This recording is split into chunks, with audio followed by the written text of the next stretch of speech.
చేస్తారు. నేను పనిలో ఉన్నాను. ఏవండి, మీరే వెతికి పెట్టండి, త్వరగా వెతకండి. ఆయన కానీ వచ్చి వెతికితే వస్తువులన్నీ చిందరవంద చేస్తాడు. నాకు మళ్ళీ రెట్టింపు పని అవుతుంది. ఓరి దేవుడో, నువ్వే మా మామయ్య గారిని ఏదో ఒకటి చేయాలి.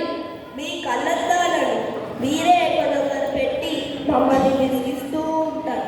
ఇదిగోండి నాన్నగారు, మీ కళ్ళద్దాలు ఇక్కడే ఉన్నాయి కదా. మీరు నిజంగానే బుద్ధివారిగా ప్రవర్తిస్తున్నారు.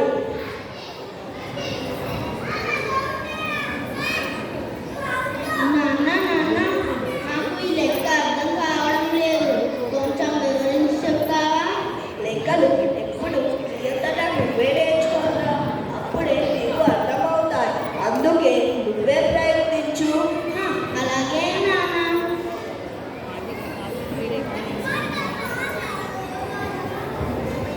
అయిపోయింది.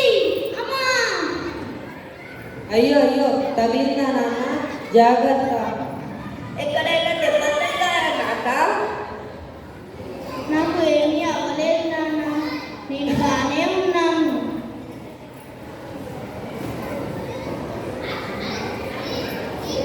టక్ టక్ టక్ టక్ టక్ టక్. హాయ్ రా సురేష్, ఎలా ఉన్నావు? హాయ్ రాజు, రారా. చాలా రోజులైతే నిన్ను చూసి. వచ్చిలా కూర్చో. ఎలా ఉన్నావురా? జీవితం ఎలా సాగుతుంది? అలానే సాగుతుందిలే. ఏం చెప్పమంటా, ఆఫీస్లో బాస్, ఇంట్లో మా నాన్నగారు నన్ను చాలా విసిగిస్తున్నారు. నాన్నగారు ప్రతి విషయం మీరే చూసుకోవాల్సి వస్తుంది. అరే అదేంట్రా, ఇంకా ఈ సంవత్సరం నువ్వు ఇంట్లోనే ఉంచుకున్నావా? నేనైతే ఎప్పుడో వదిలించుకున్నాను. అంటే ఏంట్రా నీ ఉద్దేశం? అంటే ఏమి లేదురా, నిన్ను నా తల్లిదండ్రులను ఇంటి నుండి ఎప్పుడో పంపించేశారు. బయటికి పంపించేశావా? అంటే ఏంటి, ఏమి చేశావు? అంటే ఏమి లేదురా, నేను నా తల్లిదండ్రులను వృద్ధాశ్రమంలో చేర్పించాను. అంకుల్ నమస్తే. నమస్తే కృష్ణ. అంకుల్, వృద్ధాశ్రమం అంటే ఏమిటి? వృద్ధాశ్రమం అంటే ఏమి లేదు కృష్ణ. వృద్ధాశ్రమం అంటే వృద్ధులు ఉండే ఆశ్రమం. అంటే మీ తాతగారు లాంటి వారికి. మీ తాతగారు రోజు మీ నాన్నని విసిగిస్తున్నారు కదా, అందుకే మీ నాన్నగారు మీ తాతగారిని వృద్ధాశ్రమంలో చేర్పిస్తారంట. అవునా? అరే, ఇంతవరకు ఈ ఆలోచన నాకెందుకు రాలేదు? నేను కూడా మా నాన్నను వృద్ధాశ్రమంలో వదిలి వస్తానురా. సరేరా, ఇంకా వెళ్ళొస్తా, ఆఫీస్ కూడా ఉంది. బాయ్. బాయ్ రా. ఏమండి, టిఫిన్ రెడీ అయింది, త్వరగా వచ్చి తినండి.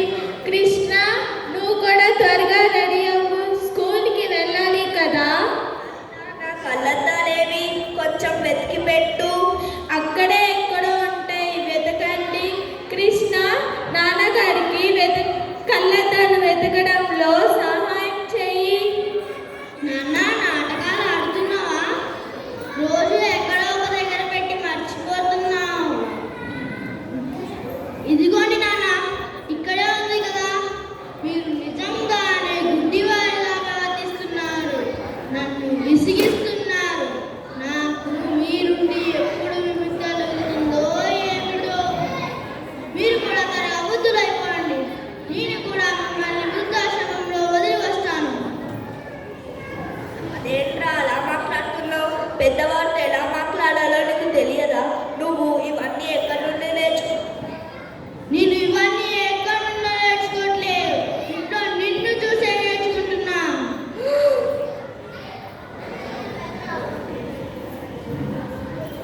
నాన్న, క్షమించండి.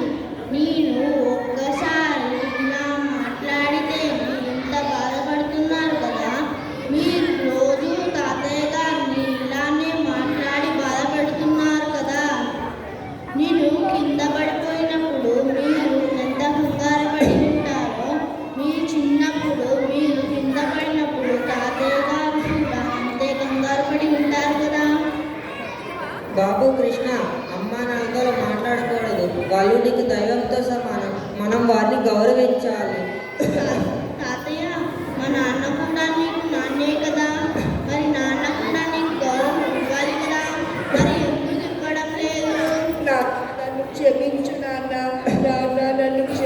నాన్న. నాన్న నన్ను క్షమించు. నేను మిమ్మల్ని చాలా బాధ పెట్టాను నాన్న. నాన్న నేను మిమ్మల్ని ఎక్కడికి పంపించను నాన్న. మామయ్య గారు నన్ను క్షమించండి.